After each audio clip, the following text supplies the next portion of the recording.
बिस्मिल्लाहिर्रहमानिर्रहीम। अस्सलाम वालेकुम। Welcome to she's cooking corner. तो कैसे हैं आप सब, क्या हाल है आप सबके। आई होप कि आप अपने अपने घरों में सेफ़ और हेल्दी होंगे। ये है आपका अपना यूट्यूब चैनल, इसको लाइक करें, शेयर करें दोस्तों में, रिश्तेदारों में, और इसको सब्सक्राइब भी कर लें। तो आज हम अपने किचन में जो रेसिपी बनाने वाले हैं वो है जापानी फल का मिल्क शेक। बहुत ही यूनिक और नया फ्लेवर है। तो इसके लिए 3 अदद हम जापानी फल लेंगे, उसे अच्छे से वॉश करके फ्रीज़र में रखेंगे, और 1 या 1.5 गिलास हम इसमें टेट्रा पैक का दूध इस्तेमाल करेंगे। इसको भी हमने फ्रीज़र में रख के ठंडा कर लिया था। आप घर वाला दूध भी यूज़ कर सकते हैं, मलाई वाला।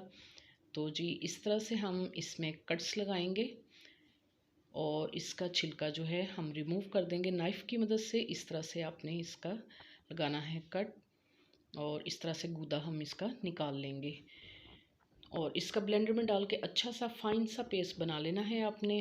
और अकॉर्डिंग टू टेस्ट आप इसमें शुगर ऐड करेंगे। तो जी ब्लेंडर में डाल लेते हैं, और 1 टेबलस्पून मेरे पास आइसिंग शुगर थी तो मैंने वो डाल ली। आप घर वाली चीनी भी डाल सकते हैं। टेट्रा पैक का आप दूध यूज़ करेंगे तो बहुत ही अच्छा फ्लेवर आएगा। तो ये देखें जी, इसका हमने फाइन सा पेस्ट बना लिया है, और अब हम इसमें 1 से 1.5 गिलास दूध का शामिल करेंगे। ये मैंने बर्फ़ वाले खाने में रखा था फ्रीज़र में दूध और जापानी फल को, तो ये काफ़ी ठंडा था।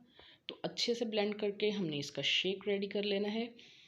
आप देख सकते हैं इसकी थिकनेस तो बहुत ही मज़ेदार बनके तैयार होगा। तो ज़रूर आप इस नई रेसिपी को ज़रूर ट्राई कीजिएगा। बहुत यूनिक और अच्छा फ्लेवर है इसका, तो आप इसको ज़रूर ट्राई कीजिएगा। सीजनल फ्रूट्स जो हैं आपको उसका शेक और रॉ फॉर्म में भी यूज़ करने चाहिए। ये आपकी स्किन के लिए, बॉडी के लिए और सेहत के लिए बहुत ही मुफीद होता है।